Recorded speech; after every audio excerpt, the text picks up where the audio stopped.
ପିଲାମାନେ ଆଜିର ଏହି ଶିକ୍ଷାଦାନ କାର୍ଯ୍ୟକ୍ରମକୁ ମୁଁ ତୁମମାନଙ୍କୁ ସ୍ୱାଗତ କରୁଛି। ଆଜି ଆମେ ଅଷ୍ଟମ ଶ୍ରେଣୀ ବ୍ୟାକରଣ ବହିର ଦ୍ୱିତୀୟ ଅଧ୍ୟାୟର ଓଡ଼ିଆ ବର୍ଣ୍ଣମାଳାର କ୍ରମ ଆଲୋଚନା କରିବା। ଓଡ଼ିଆ ବର୍ଣ୍ଣମାଳାର କ୍ରମ। ଏହା ପୂର୍ବରୁ ଏହି ଅଧ୍ୟାୟର 5ଟି ଭିଡ଼ିଓ ତୁମମାନଙ୍କ ପାଇଁ ପ୍ରସ୍ତୁତ କରାଯାଇଥିଲା। ଯେଉଁମାନେ ସେଗୁଡ଼ିକୁ ଦେଖିନାହଁ ନିଶ୍ଚିତ ଦେଖିବ। ଏହାର ପୂର୍ବ ଭିଡ଼ିଓରେ ଆମେ ବର୍ଗୀୟ ବ୍ୟଞ୍ଜନ ବର୍ଣ୍ଣ ଅବର୍ଗ୍ୟ ବ୍ୟଞ୍ଜନ ବର୍ଣ୍ଣ ଆଲୋଚନା କରିଥିଲେ। ଆଜି ଆମେ ଆଲୋଚନା କରିବା ଓଡ଼ିଆ ବର୍ଣ୍ଣମାଳାର କ୍ରମ। ପୂର୍ବ ପାଠଗୁଡ଼ିକରୁ ଆମେ ଜାଣିଲେ ଓଡ଼ିଆ ଭାଷାର ଲିଖନ ଧାରାରେ 11 ଗୋଟି ସ୍ୱରବର୍ଣ୍ଣ, 36 ଗୋଟି ବର୍ଗୀୟ ଓ ଅବର୍ଗ୍ୟ ବ୍ୟଞ୍ଜନ ବର୍ଣ୍ଣ ଓ 3 ଗୋଟି ଅବର୍ଗ୍ୟ ଆଶ୍ରିତ ବ୍ୟଞ୍ଜନ ବର୍ଣ୍ଣକୁ ନେଇ ମୋଟ 50 ଗୋଟି ପ୍ରାଥମିକ ବର୍ଣ୍ଣ ବ୍ୟବହୃତ ହୁଏ। ଆମେ ପୂର୍ବ ଆଲୋଚନାରୁ ଜାଣିଥିଲେ ଯେ ଆମ ଓଡ଼ିଆ ଭାଷାର ଲିଖନ ଧାରାରେ 11 ଗୋଟି ସ୍ୱରବର୍ଣ୍ଣ, 36 ଗୋଟି ବର୍ଗୀୟ ଓ ଅବର୍ଗ୍ୟ ବ୍ୟଞ୍ଜନ ବର୍ଣ୍ଣ ଓ 3 ଗୋଟି ଅବର୍ଗ୍ୟ ଆଶ୍ରିତ ବ୍ୟଞ୍ଜନ ବର୍ଣ୍ଣକୁ ନେଇ ମୋଟ 50 ଗୋଟି ପ୍ରାଥମିକ ବର୍ଣ୍ଣ ବ୍ୟବହୃତ ହୁଏ। ଏହି 50 ଗୋଟି ବର୍ଣ୍ଣକୁ ନେଇ ନିମ୍ନ ତାଲିକା ଅନୁସାରେ ଓଡ଼ିଆ ବର୍ଣ୍ଣମାଳା ନିର୍ଦ୍ଧାରଣ କରାଯାଇପାରେ। ଏବେ ଆମେ ଓଡ଼ିଆ ବର୍ଣ୍ଣମାଳା ଦେଖିବା। ଓଡ଼ିଆ ବର୍ଣ୍ଣମାଳା। ପ୍ରଥମେ ସ୍ୱରବର୍ଣ୍ଣ। ଅ, ଆ, ହ୍ରସ୍ୱ ଇ, ଦୀର୍ଘ ଇ, ହ୍ରସ୍ୱ ଉ, ଦୀର୍ଘ ଉ, ଋ, ଏ, ଐ, ଓ, ଔ। ତେବେ ଅ ଠାରୁ ଔ ପର୍ଯ୍ୟନ୍ତ ଦେଖ, ଅ ଠାରୁ ଔ ପର୍ଯ୍ୟନ୍ତ ଏ 11 ଗୋଟି ବର୍ଣ୍ଣ ହେଉଛି ସ୍ୱରବର୍ଣ୍ଣ। ଅ ଠାରୁ ଔ ପର୍ଯ୍ୟନ୍ତ 11 ଗୋଟି ବର୍ଣ୍ଣ ହେଉଛି ସ୍ୱରବର୍ଣ୍ଣ। ବର୍ଗୀୟ ବ୍ୟଞ୍ଜନ ବର୍ଣ୍ଣ। କ ଠାରୁ ମ ପର୍ଯ୍ୟନ୍ତ। ଆଗରୁ ପଢ଼ା ଯାଇଥିଲା ଯେଉଁ 25ଟି ବର୍ଣ୍ଣ, ଏ ଯେଉଁ 25ଟି ବର୍ଣ୍ଣ ତାକୁ 5 ଭାଗରେ ବିଭକ୍ତ କରାଯାଇଛି। ଏକଥା ଆଗରୁ କୁହାଯାଇଥିଲା। କ ବର୍ଗ, ଚ ବର୍ଗ, ଟ ବର୍ଗ, ତ ବର୍ଗ, ପ ବର୍ଗ। କ ବର୍ଗ କିଏ କିଏ ହେଲେ? କ, ଖ, ଗ, ଘ, ଙ। ଚ ବର୍ଗ କିଏ ହେଲେ? ଚ, ଛ, ଜ, ଝ, ଞ। ଟ ବର୍ଗ କିଏ ହେଲେ? ଟ, ଠ, ଡ, ଢ, ମୂର୍ଧନ୍ୟ। ତ ବର୍ଗ କିଏ ହେଲେ? ତ, ଥ, ଦ, ଧ, ଦନ୍ତ୍ୟ ନ। ପ ବର୍ଗ ହେଲେ ପ, ଫ, ବ, ଭ, ମ। ଏ ଯେଉଁ 25ଟି ବ୍ୟଞ୍ଜନ ବର୍ଣ୍ଣ ଇଏ ହେଲା ବର୍ଗୀୟ ବ୍ୟଞ୍ଜନ ବର୍ଣ୍ଣ। ଅବର୍ଗ୍ୟ ବ୍ୟଞ୍ଜନ ବର୍ଣ୍ଣ। ଅନ୍ତସ୍ଥ ଜ ଠାରୁ ଚନ୍ଦ୍ରବିନ୍ଦୁ ପର୍ଯ୍ୟନ୍ତ। ଦେଖ, ଅନ୍ତସ୍ଥ ଜ, ୟ, ରଳ, ଲ, ୱ, ତାଲବ୍ୟ ଶ, ମୂର୍ଧନ୍ୟ ଷ, ଦନ୍ତ୍ୟ ସ, ହ, କ୍ଷ, ବିସର୍ଗ ଅନୁସାର ଚନ୍ଦ୍ରବିନ୍ଦୁ। ଏ ଯେଉଁ 14ଟି ବ୍ୟଞ୍ଜନ ବର୍ଣ୍ଣ ଏ ହେଲେ ଅବର୍ଗ୍ୟ ବ୍ୟଞ୍ଜନ ବର୍ଣ୍ଣ। ତେବେ ସମ୍ପୂର୍ଣ୍ଣ ବର୍ଣ୍ଣ ସଂଖ୍ୟା ଓଡ଼ିଆରେ ହେଲା 50। ଦେଖ, ସ୍ୱରବର୍ଣ୍ଣ ହେଲା 11ଟି, ବର୍ଗୀୟ ବ୍ୟଞ୍ଜନ ବର୍ଣ୍ଣ ହେଲା 25ଟି ଏବଂ ଅବର୍ଗ୍ୟ ବ୍ୟଞ୍ଜନ ବର୍ଣ୍ଣ ହେଲା 14ଟି। ସମୁଦାୟ ଓଡ଼ିଆ ଭାଷାରେ ବର୍ଣ୍ଣ ସଂଖ୍ୟା ହେଲା 50। ମନେ ରହିଲା ପିଲାମାନେ? ଓଡ଼ିଆ ଭାଷାରେ ବର୍ଣ୍ଣ ସଂଖ୍ୟା ହେଲା 50। ପିଲାମାନେ ଆସ ମନେ ରଖିବା। ଓଡ଼ିଆ ବର୍ଣ୍ଣମାଳାରେ ବର୍ଗୀୟ ଜ, ଅନ୍ତସ୍ଥ ଜ, दुईटी स्वतंत्र वर्ण। ओडिया वर्णमाला रे वर्गीय ज अंत्यस्थ ज दुईटी स्वतंत्र वर्ण। सेहीपरि ओडिया वर्णमाला रे अंत्यस्थ ज य दुईटी स्वतंत्र वर्ण। ओडिया वर्णमाला रे ळ ल दुईटी स्वतंत्र वर्ण। ओडिया वर्णमाला रे तालव्य स मूर्धन्य स दंत्य स तीनोटी स्वतंत्र वर्ण अटे। पुणी कौन कह जाउची ओडिया वर्णमाला रे दीर्घ ई ओडिया वर्णमाला रे ह्रस्व ई दीर्घ ई ह्रस्व उ दीर्घ उ गोटे गोटे स्वतंत्र वर्ण। एगुड़ी को पिला माने मन रख।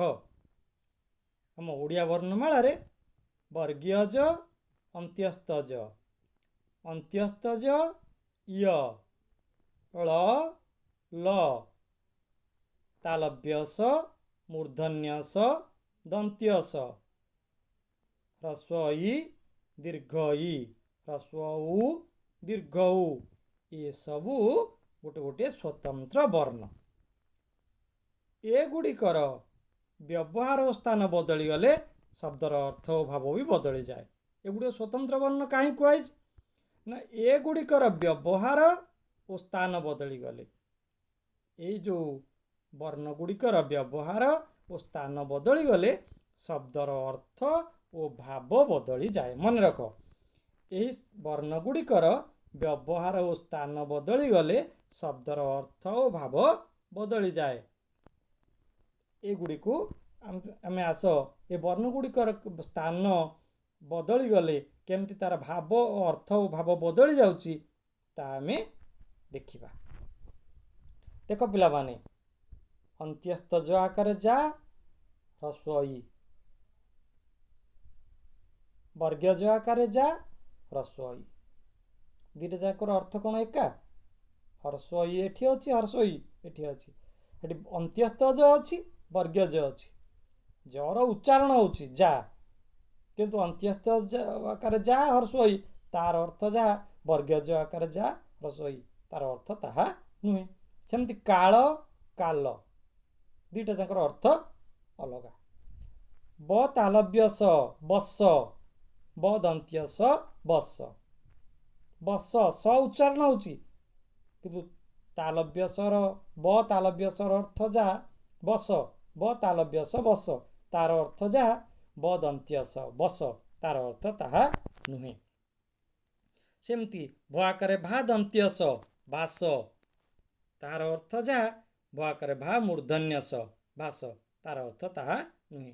गा ग आकारे गा ह्रस्व ई गाई ग आकारे गा दीर्घ ई गाई दुईटाकर अर्थ अलग अलग।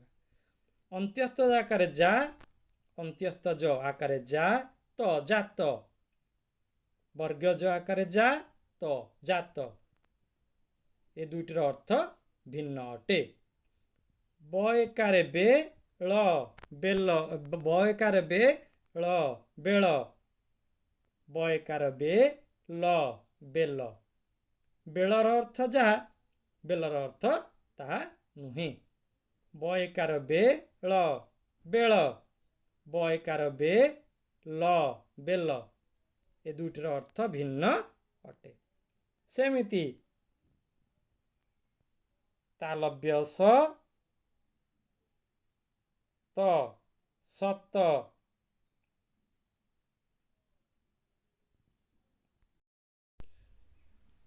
तालव्य स त सत दंत्य स त सत ए दुईटर अर्थ भिन्न अटे। तो पिला माने तुम जानी पारलो जे ये जो स्वतंत्र वर्ण गुड़िकर व्यवहार और स्थान बदली गले शब्दर अर्थ और भाव मध्य बदली जाए।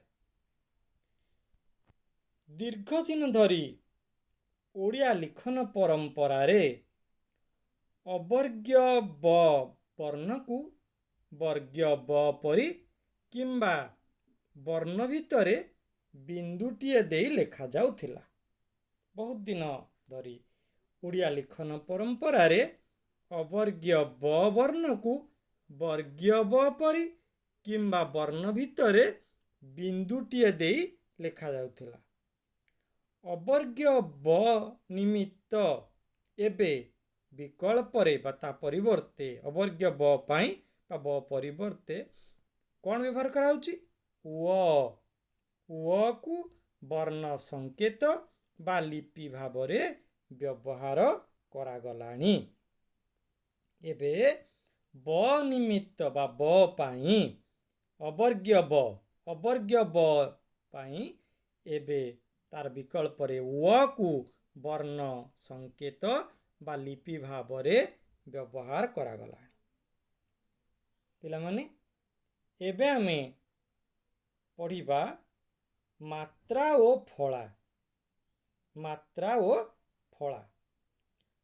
ଓଡ଼ିଆ ଭାଷାର ଉଭୟ କଥନ ଓ ଲିଖନ ପ୍ରକ୍ରିୟାରେ ବ୍ୟଞ୍ଜନ ବର୍ଣ୍ଣ ସହିତ ସ୍ୱର ବର୍ଣ୍ଣକୁ ଓ ବ୍ୟଞ୍ଜନ ବର୍ଣ୍ଣ ସହିତ ଅନ୍ୟ ବ୍ୟଞ୍ଜନ ବର୍ଣ୍ଣକୁ ମିଶାଇ ଆକ୍ଷରିକ ରୂପ ଦିଆଯାଏ। ଆମ ଓଡ଼ିଆ ଭାଷାର ଉଭୟ କଥନ ଓ ଲିଖନ ପ୍ରକ୍ରିୟାରେ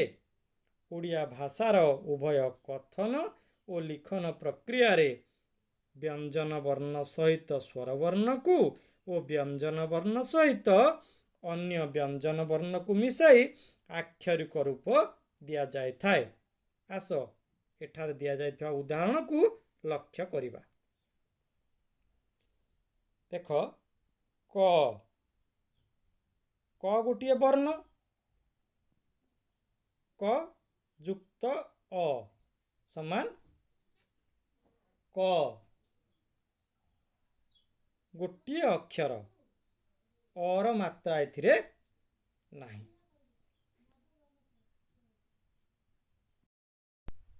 ତାପରେ କ'ଣ ଲେଖାଯାଇଛି? କ ଗୋଟିଏ ବର୍ଣ୍ଣ।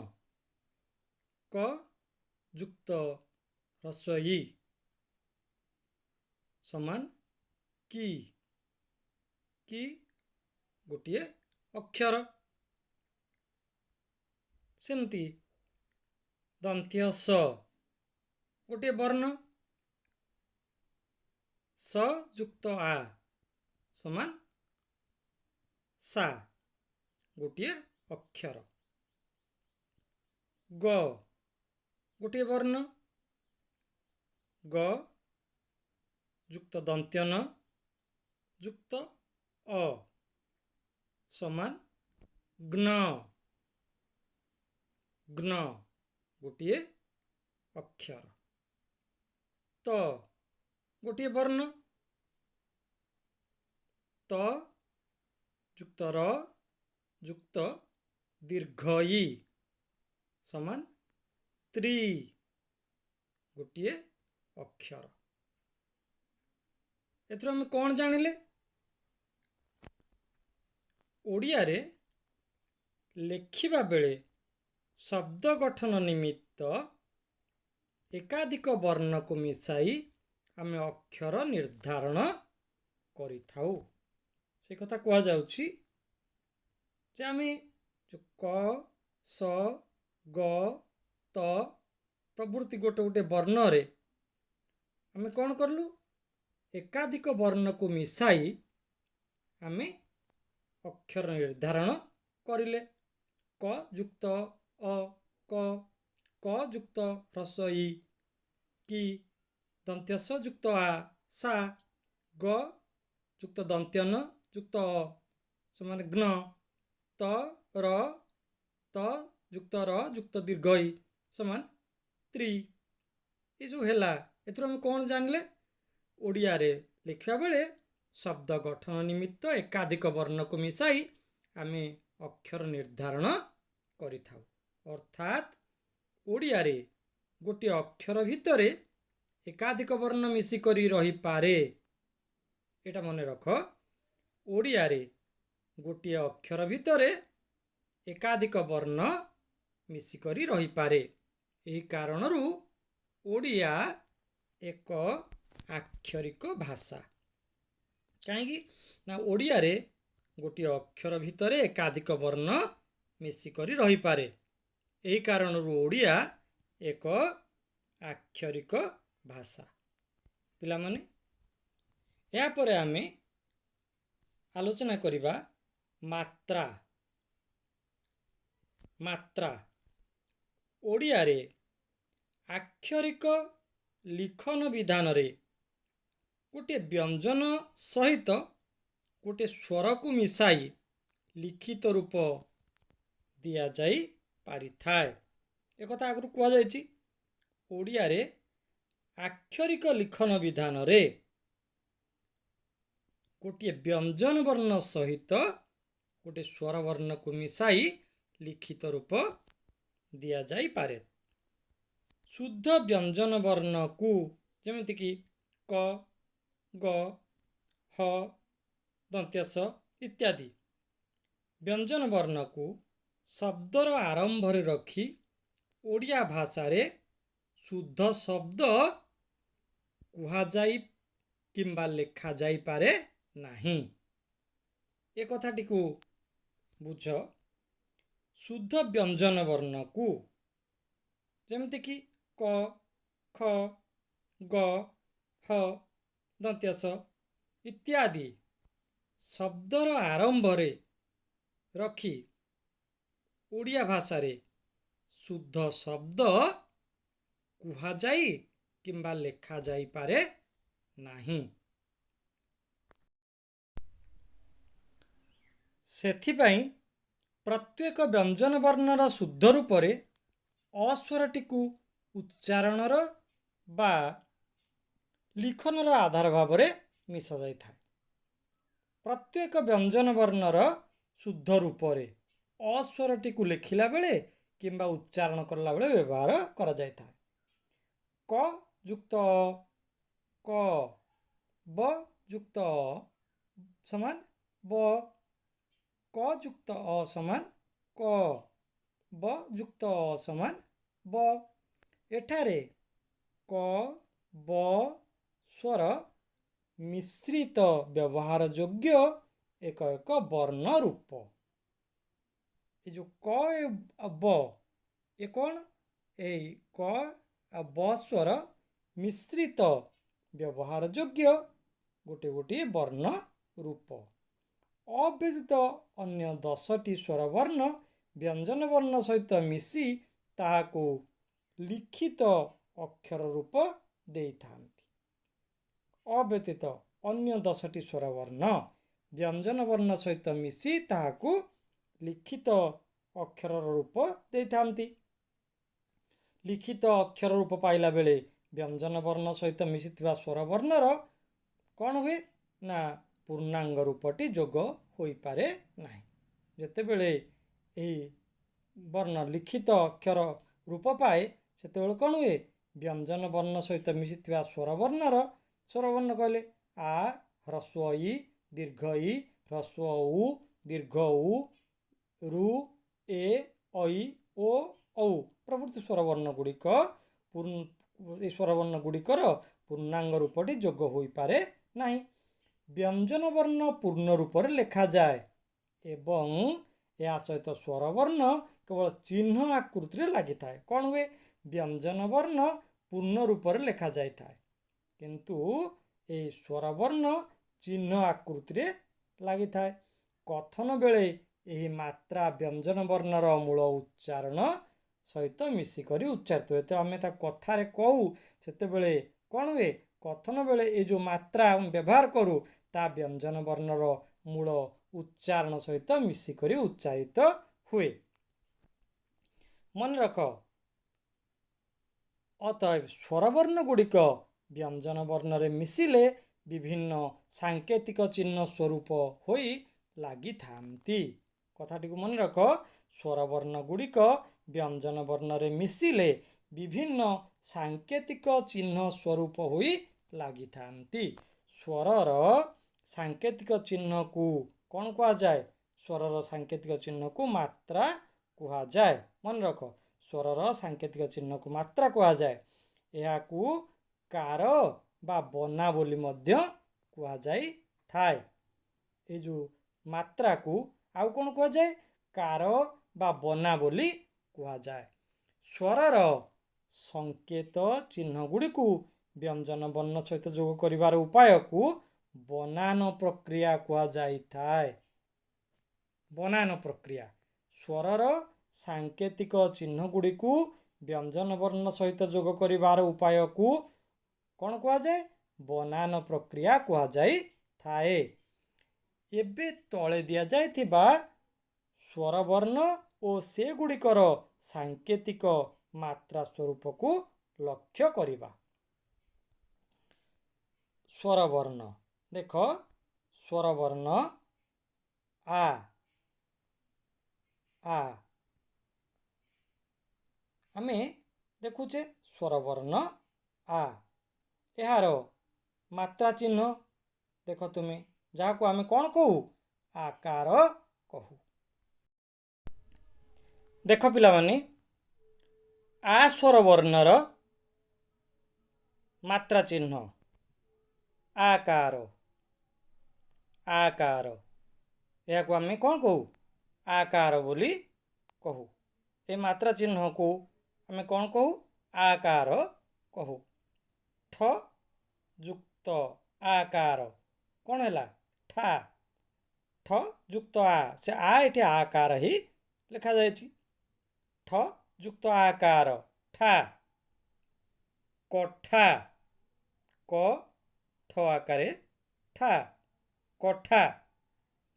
ତେବେ ଏ ହେଉଛି ଆର ମାତ୍ରା ଚିହ୍ନ ଆକାର। ଠରେ ଆକାର ଦିଆହେଲା, କ'ଣ ହେଲା? ଠା, କଠା। କ ଠ ଆକାରେ ଠା, କଠା। ଆ ସ୍ୱରବର୍ଣ୍ଣ ପରେ ହ୍ରସ୍ୱ ଇ। ଦେଖ ପିଲାମାନେ, ହ୍ରସ୍ୱ ଇ, ଏହାର ମାତ୍ରା ଚିହ୍ନ, ହ୍ରସ୍ୱ ଇର ମାତ୍ରା ଚିହ୍ନ, ତାକୁ ଆମେ କ'ଣ କହୁ? ହ୍ରସ୍ୱ ଇ କାର। ହ୍ରସ୍ୱ ଇର ମାତ୍ରା ଚିହ୍ନ, ତାକୁ ଆମେ କ'ଣ କହୁ? ହ୍ରସ୍ୱ ଇ କାର। ଠ ଯୁକ୍ତ ହ୍ରସ୍ୱ ଇ ମାତ୍ରା ଦିଆଯାଇଛି, ଦେଖ। ଠି, ଏ ଠି, ଏ ଠ ହ୍ରସ୍ୱ ଇ କାର ଠି, ଏ ଠି। ଏହାପରେ ଦୀର୍ଘ ଇ, ଏ ଯେଉଁ ହ୍ରସ୍ୱ ଇ କାର, ଦେଖ ଏଠି ଠ ଯୁକ୍ତ ହ୍ରସ୍ୱ ଇ, ଏଠି ଇଟା ଉପରେ ଏଠି କ'ଣ ହେଇଛି? ଚିହ୍ନ ଇ, ଠ ଯୁକ୍ତ ହ୍ରସ୍ୱ ଇ ର ଚିହ୍ନ ଦିଆଯାଇଛି।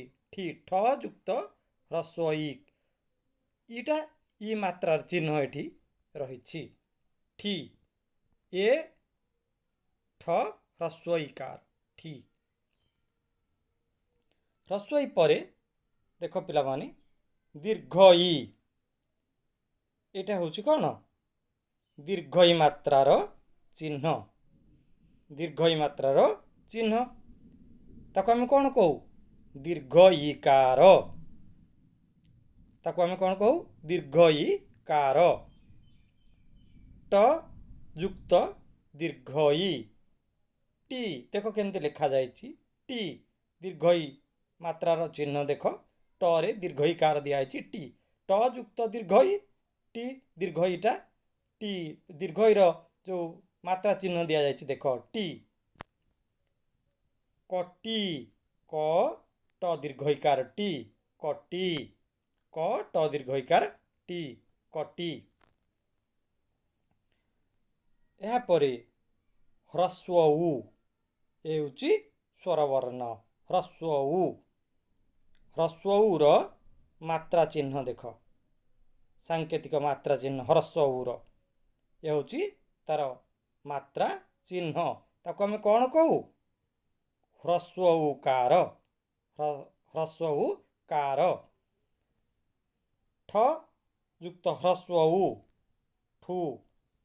ଠ ଯୁକ୍ତ ହ୍ରସ୍ୱ ଉ, ଠୁ। ଦେଖ, ଠ ଯୁକ୍ତ ହ୍ରସ୍ୱ ଉ, ଠୁ। ठू ठ ह्रस्व उकार ठू ळ ठूळ ठ ह्रस्व उकार ठू ଳ ठूଳ। अच्छा पिलामाने यापर आसो कौन दीर्घ ऊ देख ह्रस्व उपरे दीर्घ ऊ दीर्घ ऊ दीर्घ ऊर देख ह्रस्व उपरे हूँ दीर्घ ऊ दीर्घ ऊर ये हूँ मात्रा चिन्ह दीर्घ उकार चिन्ह ये दीर्घ उकार चिन्ह ताको आम कौन कहू उकार दीर्घ उकार। अच्छा ये जो दीर्घ उकार देख केमती लिखा हो क जुक्त दीर्घ ऊ कु करे दीर्घ उकार देले कौन हम कु क जुक्त दीर्घ ऊ कु दीर्घ उकार चिन्हटा केमती दि जाए देख तले लिखा क जुक्त दीर्घ ऊ दीर्घ परिवर्ते ऊपर देख दीर्घ उकार चिन्ह दि जाए कु केमती क दीर्घ उकार दिखाई कु कूप क दीर्घ उकार कु प कूप क दीर्घ उकार कु प कूप देख क दीर्घ उकार कु प कूप। अच्छा दीर्घ उकार परे रु रु स्वर वर्ण रु रूर ये हूँ सांकेतिक चिन्ह मात्रा चिन्ह रूर सांकेतिक मात्रा चिन्ह रुकार आम जहाँ को कहुचे ताको आम कौन कहू ये चिन्ह को कौन कह रुकार कौन कह चिन्ह को ये चिन्ह को कह जाए रुकार देख क जुक्त रुकार कौन है क्रू क जुक्त रु रुटा को ये रुकार चिन्ह भाव दि जाए रूर रुकार मात्रा चिन्ह देख रुकार चिन्ह ताकू कहुची रुकार क रुकार क्रू मूर्धन्य स क कौन है कृषक करुकार क्रू मूर्धन्य स क कृषक रुकार जापर तो कृषक केमती देख करुकार क्रू मूर्धन्य स क कृषक यापर रुकार पर आसला ए स्वरवर्ण ए हूँ स्वरवर्ण एर ये सांकेतिक चिन्ह देख ए हूँ एर सांकेतिक मात्रा चिन्ह एकार ये हूँ एकार सांकेतिक मात्रा चिन्ह एर मात्रा चिन्ह ये एकार आम ताकू कहू कौन कहू ये जो चिन्ह को ये हूँ एर मात्रा चिन्ह या आम कहू एकार क जुक्त एकार कौन है के देख क जुक्त ए परिवर्ते कौन है ए को न लगा आम कौन तार मात्रा चिन्ह दऊ एकार क जुक्त एकार समान के क जुक्त ए के से एकार एठी एटा एटी एकार होकर रही कर पूर्वर भी एकार चिन्ह कहुच्छी यहाँ हूँ आमर एकार चिन्ह। अच्छा ये एकार क जुक्त एकार समान क एकार के क जुक्त एटी एकार होकर दि जाए क पूर्वर लगी के से क एकार के तालव्य स एकार से देख क एकार के तालव्य स एकार से ताले एकार जापर तो जाकि देख वर्ण पूर्वर व्यंजन मन पूर्वर क पूर्वर लगी तालव्य स पूर्वर लगी एकार क एकार के तालव्य स एकार से पिला माने एकार पर आम भी देखा ऐकार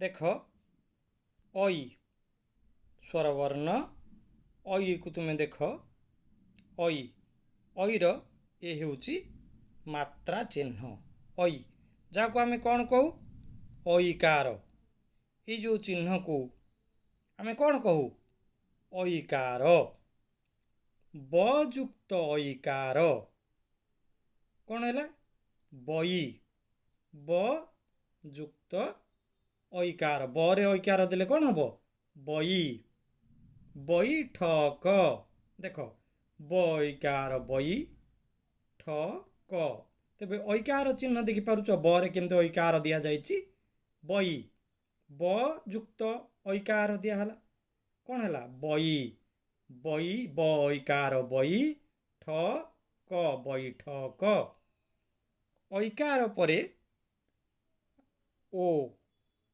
स्वरवर्ण ओर मात्रा चिन्ह देख यहाँ हूँ ओर मात्रा चिन्ह जहाँ को आम कौन कहू ओकार ये चिन्ह को आम कौन कहू ये चिन्ह को कह जाए ओकार क युक्त ओकार कौन है को क युक्त ओ को से ओटा ऊपर देख ओकार यहाँ हूँ ओकार चिन्ह क दि जाइए ओकार क ओकार को क ओकार को ळ कोल करे ओकार दिखाई क ओकार को ळ कोल ओकार परे स्वरवर्ण औ ये हूँ स्वरवर्ण औ और ये हूँ मात्रा चिन्ह और मात्रा चिन्ह को देख पिला माने एला और मात्रा चिन्ह जहाँ को आम कौन कहू औकार ए चिन्ह को कौन कह जाए औकार कह जाए क देख क युक्त औकार कौन है कौ क युक्त औ कौ करे औकार देले कौ क युक्त औकार माने करे औकार देले कौन है कौ कौ तालव्य स ळ कौशल क औकारे कौ क औकारे कौ तालव्य स ळ कौशल तेबे पिला माने तुम्हें स्वरवर्ण गुड़िकर मात्रा चिन्ह जहाँ को आम कार बोली कहूचे ताहा जानिपार तेबे आस मन रखिबा ओडिया भाषा रे लेखिला बेले आमे जते बेले ओडिया भाषा रे लेखु ओडिया भाषा रे लेखिला बेले ह्रस्व ईकार निमित्त दुई प्रकार वर्ण मात्रा चिन्हर व्यवहार रही ओडिया भाषा रे आमे लिखिला बेले ह्रस्व ईकार को दुई प्रकार मात्रा चिन्ह रे लेखु से कथा कह जाउची जे ओडिया भाषा रे लिखिला बेले ह्रस्व ईकार निमित्त ह्रस्व ईकार पाई दुई प्रकार मात्रा चिन्हर व्यवहार करा जाए देख प्रथम प्रकार